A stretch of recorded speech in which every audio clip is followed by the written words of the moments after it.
আমার আল্লাহ বলে এই জমিনটা আমি পুরায়া তামা বানা দিব। এই জমিনের মধ্যে যত পানি আছে পানিগুলো আমি আল্লাহ পুরায়া ছাই বানা দিব।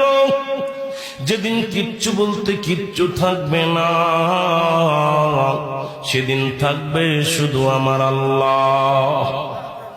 আজকে কার জন্য সুদ খাও, কার জন্য ঘুষ খাও, কার জন্য ব্যভিচার করো, কার জন্য অন্যায় করো রে মন, কার জন্য তোমরা এত বাহাদুরি করো।